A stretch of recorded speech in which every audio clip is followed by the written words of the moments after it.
O senhor foi para os Estados Unidos em 2015 para poder fazer um estudo, para poder verificar como que funciona, está falando de milho, né? Para poder visitar algumas indústrias e saber como que funciona a questão de confinamento e questão de produção de milho no momento que não está chovendo. Né? Isso até foi bom, isso aí do lado. Mas o senhor foi com essa intenção de... Nós fomos através a Cagia que convidou, entre Quirinópolis e Governador, nós éramos 12. Então nós fomos para os Estados Unidos no início de junho de 2015, fez 4 anos agora, e descendo em Dallas, né? Dallas, foi no Texas. Aí dali nós conseguimos visitar alguns confinamentos da JBS e algumas plantas de produção de etanol do milho. E posteriormente também nós deslocamos para o estado de Iowa, que esse estado de Iowa é interessante. Ele fica no centro, no cinturão de milho, porque os Estados Unidos norte, sul, leste e oeste, mas no centro dos Estados Unidos, então nos principais cinturões é o Corn Belt, que é o cinturão do milho, e o Bean Belt, que é o cinturão da soja. E no sul tem o Cotton Belt, que é o cinturão do algodão. Então os Estados Unidos produz muito algodão, produz milho, produz soja e tem confinamento. É bom que se diga que de mais de 2 bilhões de toneladas que o mundo produz, os Estados Unidos representam 25%. Um quarto. Como assim um quarto? Porque ele produz 350, 370 milhões de toneladas de milho. Nós estamos produzindo 100. E nós produzimos 50. Tá? E eles estão produzindo também 100 a 110 milhões de toneladas de soja. Então quando você pega a soja, 110 com os 370, e mais o trigo e outras culturas que tem, ele ultrapassa os 500 milhões de toneladas. E o nosso está em quanto? 237. Nós estamos bem na conta. Então nós fomos visitar os Estados Unidos com esse intuito de ver, porque eles são o maior produtor de etanol do mundo. Certo. Mas por que o etanol do mundo? Porque o Congresso, formado por senadores e deputados, eles obrigam, tem uma obrigatoriedade em lei, de 1/3 da produção do milho ser transformado em etanol. Então eles produzem mais de 60 bilhões de litros de álcool do milho. E também, então isso tem a ver com a política do país também. A política do país. Se a gente quiser colocar isso no Brasil. Mas outra coisa que chama a atenção é porque eles têm 30 milhões de cabeças de gado que confinam. E esse milho, 1/3 de milho que seja 120 ou 110, até 130 toneladas, 125 mil toneladas, milhões de toneladas, 80% do gado deles é alimentado com DDG, que é o destiller e destilado de grão, que é um subproduto da fermentação do milho. Então eles tiram o etanol, 400 e poucos litros por tonelada, tira 330 kg desse DDG e ainda tem um subproduto. Tem óleo, então, tudo reaproveitado. Aí, enquanto o Brasil tem 200 milhões de cabeças de gado, certo, e confina de 4 a 5 milhões, eles têm 90 milhões de cabeças, confina 30 milhões, eles produzem 11 milhões de toneladas de carne e nós produzimos 10 milhões e meio. Ou seja, que o nosso gado é abatido com maior idade, eles abatem em média com 2 anos, nós abatemos com média 3. Enquanto nós abatemos em média, entre vacas e boi, 16 arroba, um animal deles, ou fêmea ou macho, com 2 anos, é em torno de 30 arrobas. Quer dizer, eles se preocuparam muito na universidade em fazer um animal precoce, certo, e com peso de carcaça maior. Em 79, você tem uma ideia, há 40 anos atrás, 40 anos atrás, o peso de carcaça dele era o peso de carcaça nossa. Aí eles investiram em genética. Diz, nós temos que fazer um animal que tenha menos osso e mais carne. Aí eles criaram o Angus. E é uma raça. É uma raça, que é top, tá? É top. Aí com isso, o que aconteceu? O peso de carcaça deles, que era de 450 quilos, pulou para 750. com 2 anos. Quando eu pego os 750 com um rendimento de carcaça de 62%, quando o nosso aqui é 52, 54, eles conseguem tirar um boi com 2 anos com 31 arroba. Praticamente o dobro do nosso. Então, os Estados Unidos... Antes não. Não, em 79 era 450. Eles levaram 40 anos. Agora, essa universidade que nos chamou a atenção, em Iowa, é que ela é de 1896. Criada pelo 1896. Ela tem 4 com 119, 123 anos, né? 123 anos. Mais limpo do que isso aqui que nós estamos. Aí, o que eu achei interessante? Tem jovens do mundo todo lá. De 25 anos para trás. Sério? Com mestrado e PhD. Em agronomia, veterinário e zootecnia. Então eles puseram, vamos dizer assim, para arrebentar mesmo. Para ser o primeiro produtor de carne no mundo com tecnologia. Mas aí que tá. Não é só questão de pesquisa que eles investiram. A política do país também favorece. A política favorece, às vezes para esse ano mesmo está tendo uns contratempos de não poder plantar milho, às vezes até reduzir a área de soja ou vice-versa. O governo banca, desde que eu tenho uma média de produção, vamos dizer, de 50 sacos por hectare, e eu não pude plantar, o governo banca aqueles 50 sacos. Entendeu? Aqui não. Às vezes você tem um seguro hoje que só protege o que você tira do banco, mas você não tem uma rentabilidade daquilo que você deixou de produzir. Tá, o senhor foi lá, mais outras pessoas, para poder aprender e saber como que funciona para poder tentar inovar. Eu acho que foi o grande passo que nós demos para que surgisse o DDG, o Projeto Chica Doida na USJC, e surgisse agora na Boa Vista. Quer dizer, Quirinópolis, com esses 2 processos de fazer álcool da cana, fazer álcool do milho, as 2 usinas, nós vamos ser modelo para o Brasil. Porque no Mato Grosso tem áreas que só produz álcool do milho, mas não produz da cana. Você entendeu? Então nós vamos ter essa diversificação. Então, tanto a cana quanto o milho dá para se ter as 2 para virar álcool. Dá para virar álcool. É interessante até que você falou na coisa, às vezes não tem conhecimento. Por exemplo, quando eu pego uma tonelada de cana, eu tenho o ATR, que é o açúcar total recuperado, que esse ATR ele vem do BRICS. O BRICS o que é? É um termo que se usa para o teor de açúcar de uma cana. Esse BRICS pode chegar até 22%, quer dizer, numa tonelada de cana, eu posso ter até 220 kg de açúcar. Mas em média, isso dá em torno de 135, 140 kg de açúcar, uma tonelada de cana. E quando eu pego essa tonelada de cana e vou transformar em álcool, vai depender desse teor de açúcar. Quanto maior for o teor de açúcar, se for 150 kg, vai me dar mais de 80 litros até 90. Mas em média, uma tonelada de cana produz 80 litros de álcool. E uma tonelada de milho, 440. Tá, então tudo isso, quando você tem um entendimento, quando você tem um conhecimento, você consegue produzir de uma forma que vá... que vai auxiliar no seu rendimento. Que vai melhora. Isso para o município é bom, porque você tem uma diversificação. Você entendeu? E aí o que acontece? Você consegue aproveitar. Com o advento agora da produção do álcool, do milho, nós vamos ter um subproduto que vai poder confinar gado. Então, as 300 mil cabeças de gado que nós temos aqui é o DDG, que tem de 28% a 32% que eu tenho. Quer dizer que nós vamos ter a receita do gado, podemos usar o DDG também para peixe, tá? Pode usar para suíno e pode usar também para confinamento. Tá, mas isso está acontecendo na cidade? Hoje já tem produtores fazendo confinamento de gado, tá?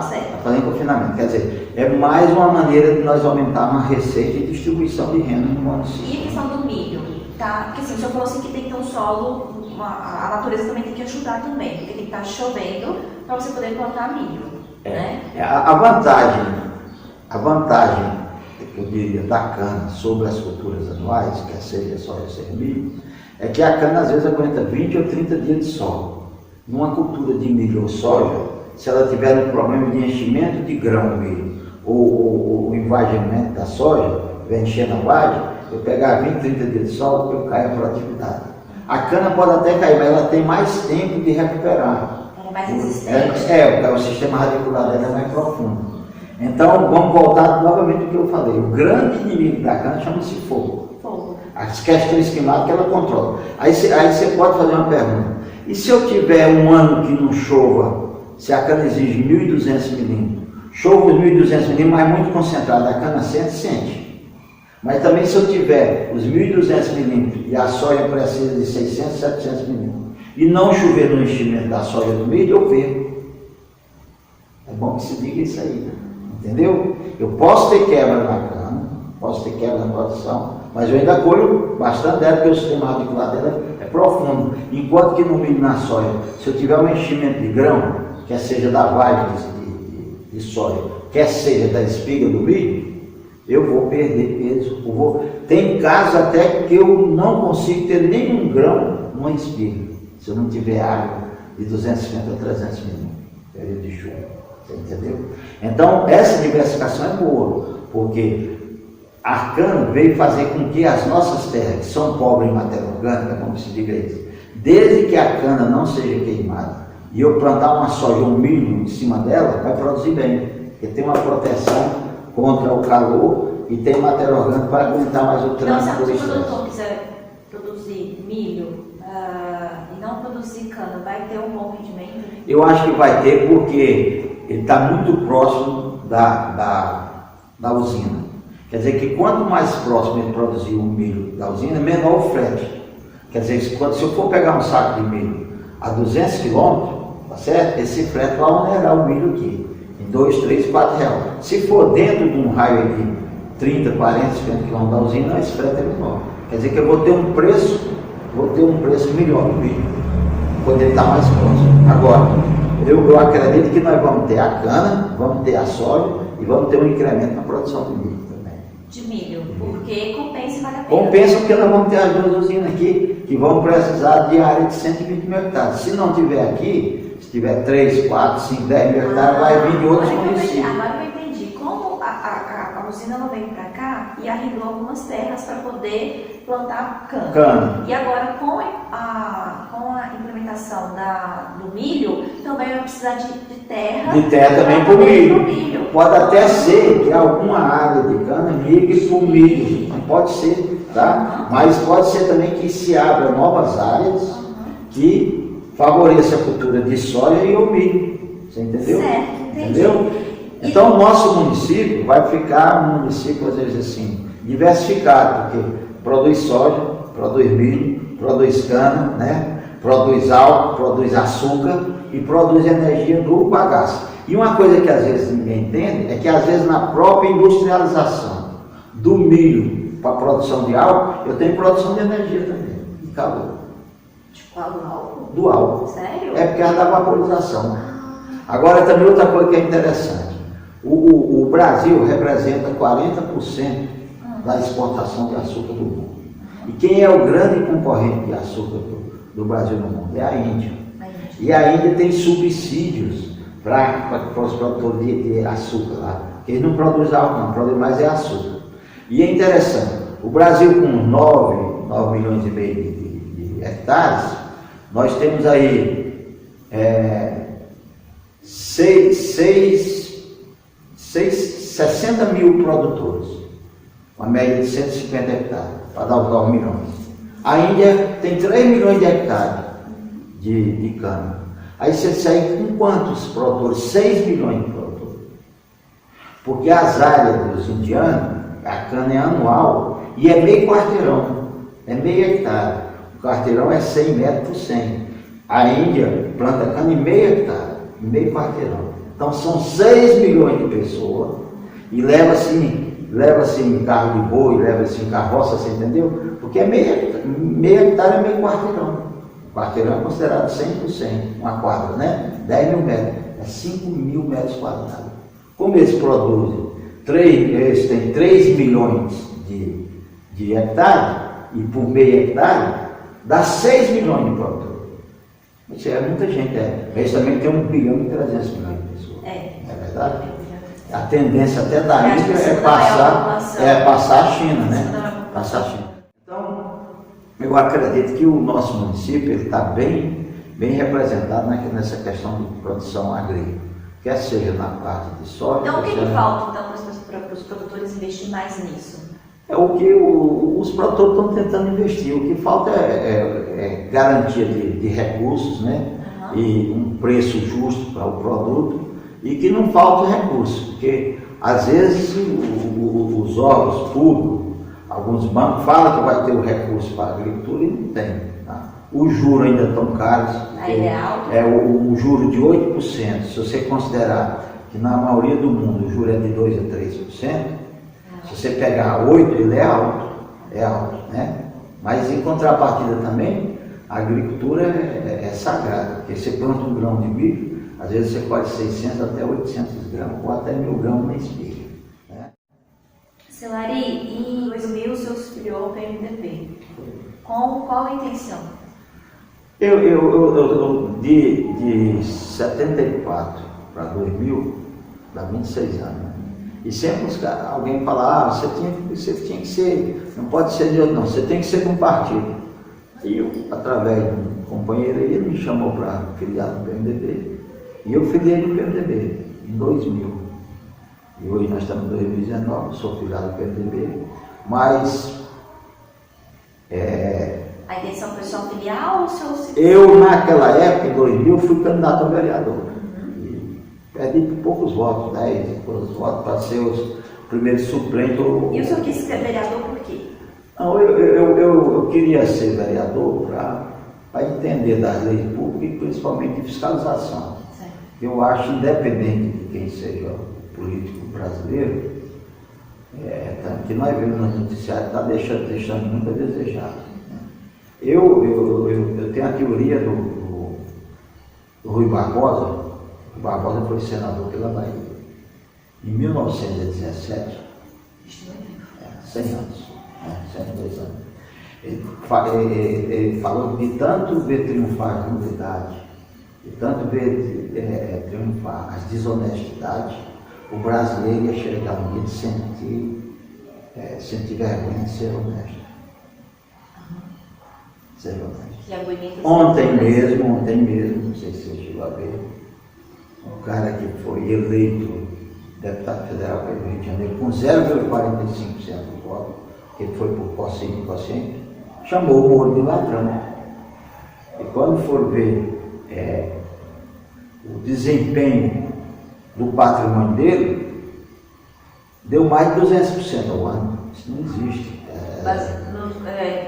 Colocando em consideração o salário dele. O salário dele não bate, sabe? Então, nós sentimos que, por exemplo, o cara vai lá para organizar o país, está tentando recuperar grande parte do dinheiro que foram surrupiados dos órgãos públicos, né? Quer seja da Petrobras, quer seja da Eletrobras, quer seja dos Correios, quer seja dos fundos de pensão do Banco do Brasil, da Caixa Econômica, ou até mesmo do BNDES, né? O Brasil tem mais de 150 empresas estatais. Não precisa estar em empresas estatais. Então, quando eu me propus a ser candidato, foi com esse pensamento de ter uma dignidade como representante. Mas o povo, às vezes, não entendeu, porque em cima do palanque eu era contra a reeleição. Eu era contra a reeleição, e naquela época quem estava sendo candidato à reeleição era o Odair. Sabe? Então, bati demais. Perdi muito voto por conta disso. Mas aí também passou esse período de não ser candidato, eu também nunca mais eu quis ser candidato, não pretendo ser. Não pretende, desgostou. Mas desgostei, porque eu acredito que os desonestos, não sei quem, tem mais valor do que quem tem honesto. Às vezes é porque as pessoas gostam da mentira. Eu não sei. Ser enganado. Eu nunca menti. Por exemplo, se eu chegava na casa, pedia o voto, quantos empregos você vai me garantir? Eu digo, eu vou tentar que o município gere emprego. E interessante, se fosse hoje, seria diferente. Porque naquela época, os marinheiros estavam saindo daqui para ir trabalhar no Xingu, para ir no Uberlândia, em São Paulo, deixando as esposas aqui. E eu cheguei a falar em palanque, e não me arrependo de ter falado não, que Quirinópolis eram as viúvas com os maridos aqui, porque não tinha emprego. As mulheres. As mulheres, entendeu? E foi mal interpretado, sabe? Foi mal interpretado. Então, aí você vê que de 2000 para 2005, quando começaram a mudou tudo. Quer dizer, as duas usinas hoje, elas empregam mais de 6 mil pessoas. É lógico que não é só... Diretamente e indiretamente? Diretamente. Diretamente? Diretamente. Só tem que pegar os municípios de vizinhos. Pega assim do lado de Minas, Ipiaçu, Capinó, Paranaguara, Cachoeira, Caçu, Tarumã, Rio Verde, Santa Helena, né? Bom Jesus, né? Há essa troca. Mas eu acredito que a política ela tem que acontecer. Só tem que os políticos têm que mudar. E o povo está sentindo que tem que mudar. Quer dizer, não é mais aquele blá blá blá e nem aquele negócio de auferir vantagem só para si. Né? Quer dizer, você vê um congresso as hoje... As pessoas estão ficando espertas. Estão fazendo, porque já apanharam demais. Não está querendo ser enganado. Não está sendo enganado. Independente do partido. Agora, outra coisa que está errada. Para que 33 partidos? Antes nós tínhamos quase 40 ministérios, um ministério para cada partido. Nós tínhamos que ter no máximo 5, 6 partidos, se tivesse. Quer dizer, na época que eu fui no MDB, era MDB, depois PMDB, agora é MDB novamente. Mas quando não tem vários partidos, o senhor não acha que as pessoas são várias ideias diferentes? São várias ideias, mas tinha que ter um quociente de votação, porque eu não posso ser. Eu não posso ser eleito com 100 votos e o outro teve 100 mil votos e não vai. Então não pode ter coligação. Não pode ter coligação. Certo. Em 2017 o senhor deixou uma empresa e montou uma outra. Em 2000, nós fomos um dos incentivadores para que entrasse cana-de-açúcar aqui, em 2005. Certo. Aí eu fui para Labora com o intuito de mudar a cabeça dos produtores para que saísse da soja, que estava dando prejuízo, perdemos grande parte da produção de soja com sol, perdemos com doença, que foi a ferrugem asiática. Essa ferrugem asiática já tem mais de 100 anos, ela veio da Ásia, veio do Japão, né? Então, e teve o problema do dólar, o produtor comprava os insumos um dólar de 4, quando ia vender a sua produção, o dólar caía para 3. Quer dizer, seca, doença e dólar fez com que o município de Quirinópolis, 2004, 2005, passasse por um mau momento. Então, a cana veio como uma outra cultura que viesse restabelecer um parâmetro de melhora para o município. Naquela hora, os produtores deviam 60 milhões de reais. 60 milhões. E com o advento da cana, eles conseguiram pagar o banco. E hoje, muitos que tinham que vender terra, estão aí comprando terra com a produção de cana. Mas sempre salvou muitos produtores. Agora, se disser, e a cana é mais concentradora do que a agricultura? Talvez sim, porque você hoje plantar no mínimo 50 hectares de cana, ele não te dá uma receita satisfatória. Às vezes é até melhor 10 alqueires, você arrendar para a usina, que você tem uma garantia de 40, 50 mil sem correr risco, quer dizer, você tem uma aposentadoria. E a aposentadoria ela vai ficar em torno de 5 mil. Se eu tiver 10 alqueires e tiver 50 mil, já tem garantia de 4 mil reais por alqueire. Certo. Mas de qualquer maneira, eu acredito que ainda é bom o sistema que a São João Caju pôs aqui. Qual é o sistema? De o produtor também ser um parceiro, ser fornecedor. Então 50%... Além de arrendar a terra, ele tem que produzir também? Não, às vezes eu posso arrendar ou eu posso produzir para a usina. Nas duas coisas. Aí, à medida que eu arrendo, que eu toco a cana na usina, aí eu vou empregar as empresas do nosso município. Eu vou fazer a terceirização, entendeu? Sim. Não fica tudo controlado pela usina. Talvez esse seja um caminho. Agora, de acordo com o que vai acontecendo, o que nós estamos sentindo hoje? É que aqueles produtores que foram os desbravadores, que já passaram de 65, 70 anos, a maioria dos filhos não querem seguir, que é o que está acontecendo na Europa, principalmente na França. Isso. E o número de filhos diminuiu. Você entendeu? De 6, então 7, tem muita gente hoje que é filho de produtor rural e não quer ficar na atividade rural. Tá, isso qual é o prejuízo que traz? Eu acho que não tem continuidade, né? Não tem continuidade. Agora, aí o que vai acontecer? Às vezes vai concentrar mais na mão de poucos.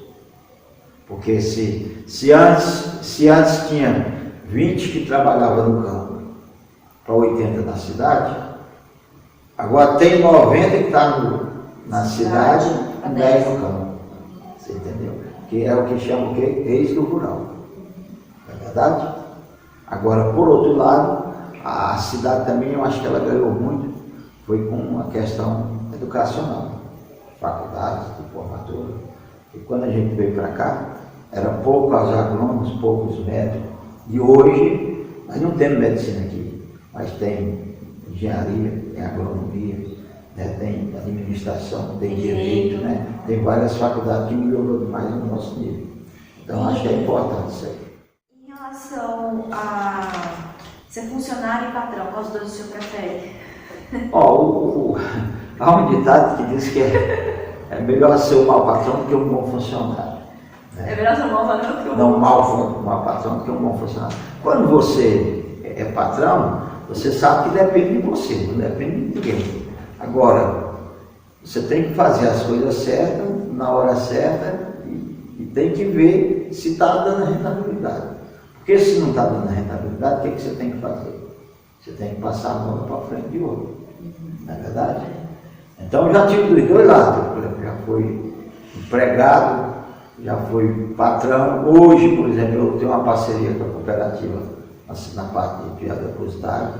Eu sou diretor da cooperativa e também faço parte da empresa de projeto. E também tenho a produção de gado, Mato Grosso. Mas não é fácil. O grande problema que eu sinto no Brasil também são as cargas tributárias. É o que todo empresário Aí o que acontece? Nós estamos falando muito na reforma previdenciária, mas tem que vir a reforma tributária, porque senão nós não temos competitividade. Mas não é importante primeiro fazer a reforma previdenciária para depois fazer a Justamente, faz uma para depois fazer a outra. Agora não pode, como falou o Golan, englobular tudo de uma vez, não. Tem que fazer uma bem feita e depois fazer a outra. Né? Mas só em estar mudando já é alguma coisa. Porque o grande problema do ser humano, ele não aceita mudança. Ele não gosta de mudança. Você está aqui nessa toalha, ele é bitolado. Mas ele esquece de ver o sol. O sol, ele nasce, caminha e se põe, começa de novo. Então é uma mudança, né?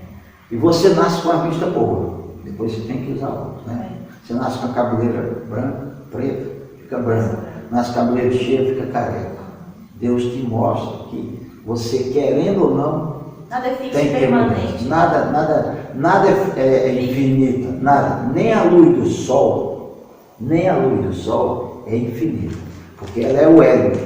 Vai levar milhões de anos, mas um dia aquela tocha vai acabar. Pode ser que isso. Eu acho que um dia o sol vai acabar. Acaba, sim, senhora. Não é finito, é infinito. Não é infinito, é finito. Nossa. É hélio. Né? Muitos empresários eles sofrem pela questão tributária. Tributária. Né? E outra coisa que o empresário sofre, mas qualquer setor, é a questão de mão de obra. Não tem mão de A obra nossa mão de obra é qualificada. desqualificada. O que acontece? Quando eu falei para você que a gente estudou no ensino público, o ensino básico era muito bom, tá? Não tinha essa guerra de aluno contra professor. Onde é que se viu um aluno querer bater no professor? Isso está tudo errado. Onde é que se viu numa classe de aula o cara usar o celular abertamente? Isso não existe. Respeitando. Se ele tem qualquer coisa que seja urgente, se for alguém que morrer e ele tiver com o celular, tem 24 horas para enterrar. E se houver um desastre, já aconteceu, não resolve. Agora não é urgência, que urgência? Eu acho que é proibitivo uma classe com o celular. Mas essa falta de respeito que você está falando dos alunos com os professores, que antigamente na sua época não existia, e também de, sei lá, 50 anos, isso não era comum e hoje parece que é mais comum nas escolas públicas, na verdade. Tem a ver com a criação, tem a ver com o meio. O meio interferiu e houve um pensamento de mudança, aí já foi na parte política. Porque os últimos 16 anos nossos foi com o pensamento de entrar o comunismo no Brasil. Na realidade é essa. E esse comunismo tem sido a cada dia prejudicado. E outra coisa, não é fácil de mudar. Eu quero perguntar para o senhor já é da terceira idade. O senhor pretende parar um dia de trabalhar ou o senhor pretende continuar? Não, eu penso assim, que enquanto Deus der condição de eu ter cabeça para dominar as coisas, porque é interessante na vida que eu nasci na década de 50, eu tenho 69 anos. A média de idade na década de 50 era 45 anos. Essa média foi subindo. Essa média hoje no Brasil. Isso dá o dobro, quase 70. Quase 70. Então, a média de idade brasileira hoje, 74 para os homens, 75 para a mulher. E qual é a melhor média de idade do mundo? É do Japão. Já estão nos 85. Pode ser que daqui a 5 a 10 anos nós possamos melhorar essa média. Mas uma coisa é patente. Você passa a vida toda estudando e no final da vida tem duas doenças para os idosos. É o Parkinson e o mal de Alzheimer. Quer dizer, tudo que você aprendeu você esquece. E eles estão tentando descobrir uma vacina para o Alzheimer e para o Parkinson. Porque eles não sabem se é uma proteína que causa o Alzheimer ou não sabem o que causa o Parkinson. Tudo é questão neurônica. São doenças que não têm cura no momento e não sabem por que elas existem. E não tem jeito de controlar. Então, eu penso assim, quando Deus der condições de eu continuar trabalhando, tiver força, agora também não adianta eu achar que com 70 anos eu tenho a mesma disposição quando eu tinha 23. Não é. Mas a cabeça, você tem que ser idoso com a cabeça de jovem. Esse é que é o pensamento. E outra coisa que eu sempre tenho, apesar de hoje os conhecimentos serem muito, às vezes um menino hoje que está no ginásio, terminando o ginásio, sabe tanto quanto eu, que tem 40 e tantos anos de profissão, porque hoje tem a computação que dá a informação. Só tem que o número de informação é tão grande que você não dá conta de absorver tudo. Entendeu? E aqueles que têm mais informação são os que saem na frente. Porque hoje não é o grande como o menor, é o mais rápido como o mais lento. Você entendeu? Deus. Não é o maior que como o menor, não. É o mais rápido como o mais lento. Mas como você consegue absorver tanta informação, tanta coisa, num momento que as coisas são tão rápidas? Aí vai da perspicácia e vai dos ensinamentos que você já teve. Que você adquiriu. Que adquiriu. Porque você levou tanta pancada que você deve ter saído, não cai mais. E às vezes cai. Mas se você souber sair, você já experimentou. Porque o grande problema nosso é que às vezes a gente não quer viver da experiência do outro, quer a gente ter a própria experiência. Quando está errado. Se eu ver que o outro fracassou ali, em determinado ponto, eu não posso cair naquilo ali. Não é verdade? Seu Ari, o senhor é casado há quase 40 anos. 40 anos. Tem quantos filhos? 3 filhos. Homens? 3 filhos. Todo homem. O senhor tem neto? Tenho 4 netos, 3 netos e uma neta. O senhor tem bisneto? Não. Ainda não tem bisneto. Meu neto mais velho. São 3 homens? 3 homens e 3 netos homens, 6, né? E a menina 7. Só tem uma menina só? Só a menininha. Eu queria, para finalizar a entrevista com o senhor, 2 coisas. Uma é dicas para um produtor rural ter sucesso no negócio. Qual que é a dica? Eu acho que o produtor, independente de ter conhecimento educacional, não, ele tem que se ligar justamente às inovações tecnológicas. Porque às vezes o que ele tinha prática de 20, 30, 40 anos atrás, modificou tudo. Mas ele tem receio, porque toda tecnologia ela é difícil de ser implantada. Porque tem aqueles 10% que vai, mentira. Mas tem outros que é igual a São Tomé, só acredita bem. Entendeu?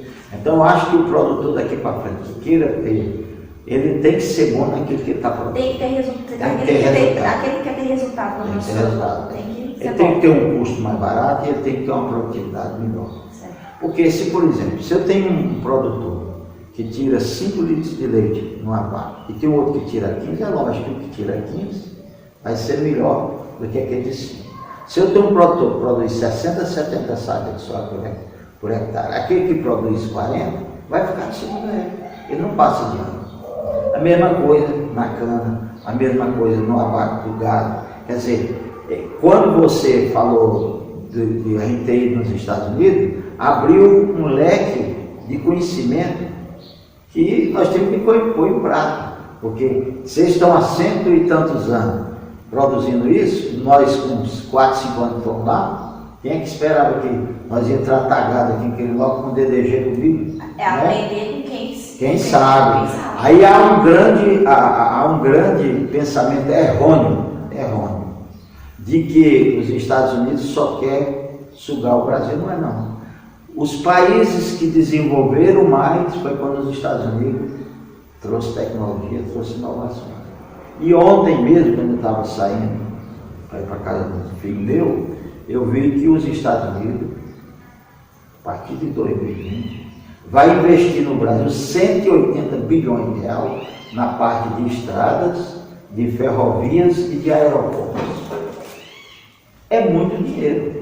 E bem aplicado. Agora, o que não pode é ter os 180 bilhões, desviar 10 ou 20% disso e fazer uma coisa mal feita.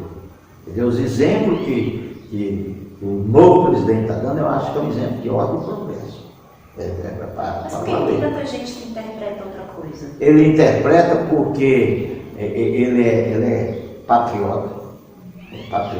Todo mundo tem isso, ninguém é completo, mas ele quer o melhor para o Brasil. Ele crê no ser superior, que é Deus. É certo? Eu acho que isso fortalece. Então, todo produtor que quiser daqui para frente sobressair, ele tem que se enquadrar na tecnologia.